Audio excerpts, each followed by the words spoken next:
3, 2, and... Oops, sorry.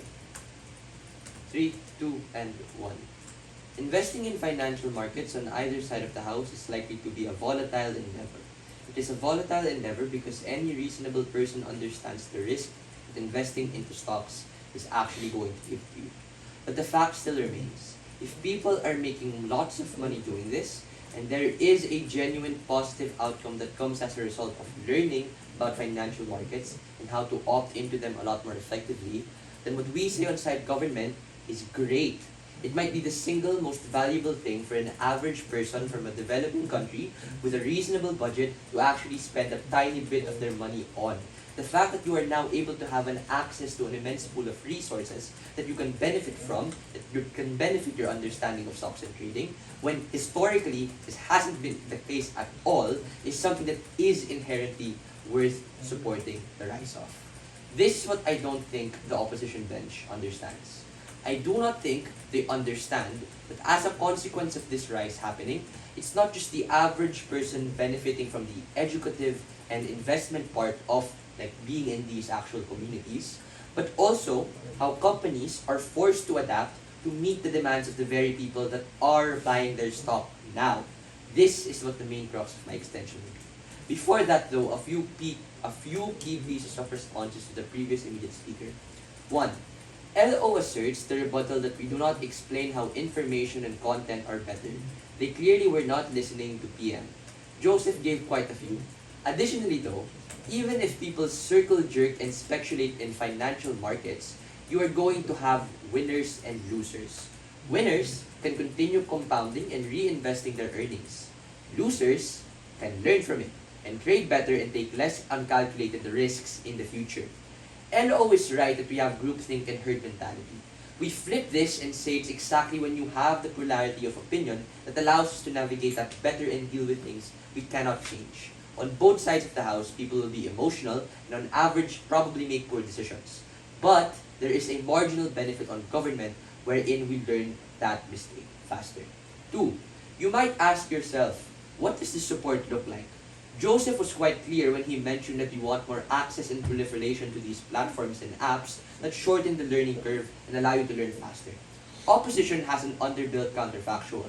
Absent these sites and platforms, what happens? The answer of LO to Joseph's POI was that they just remain support groups. But you need the rise in order to make it proliferate and be accessible.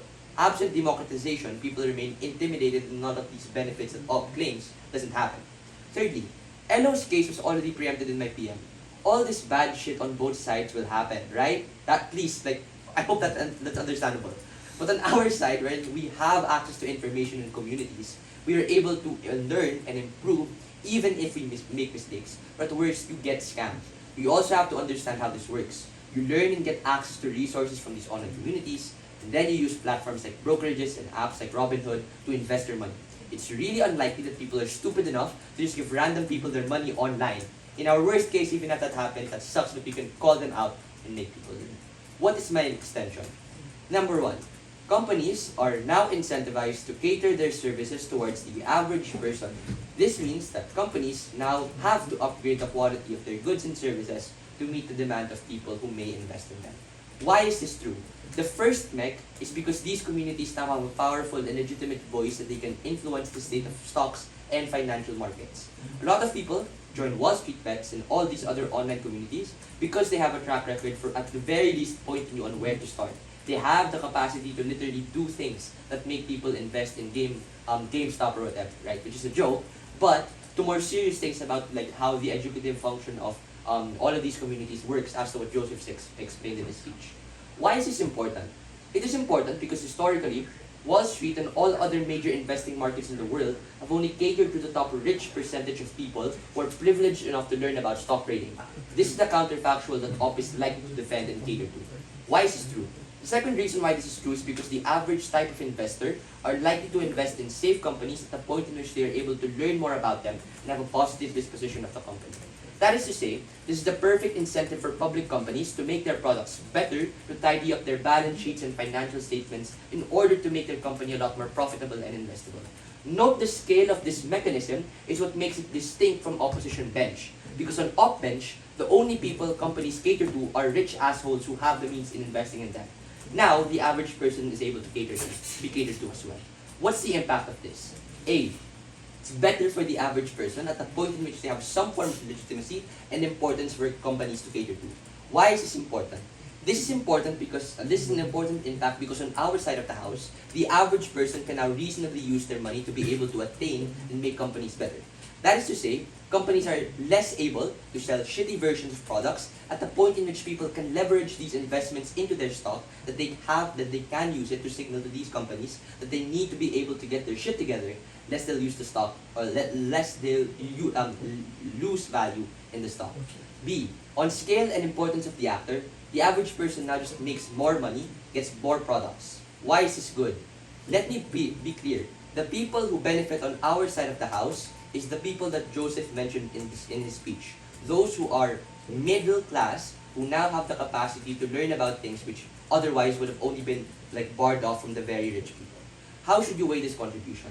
This extension just showcases our side's positive material that is on the same level of the educative function of importance that Joseph gave in his speech. Lastly, again, just to tie back and really respond to a lot of the bad things that opposition is claiming to us. The community aspect of these investment communities are able to stand as an effective safeguard against malevolent practices that uniquely exist on side opposition. Why? A, companies are literally the antidote to circle jerking that Elo said exists on our side. Why? Because the problem of unmoderation actually does get itself solved at the point in which we continue to support this rise and are able to formalize these online communities to be safe. The second reason is just people are likely to gravitate towards success cases and towards communities that are effective and that don't have such of a track record as making bad decisions inherently. I think for all of those reasons, we have given you very concrete examples and very concrete mechanisms as to how, if you want to get rich and you're not in a privileged position, learning through these investment opportunities or investment online communities are probably the safest bet for you to not like fuck up your money. For all of those reasons, propose.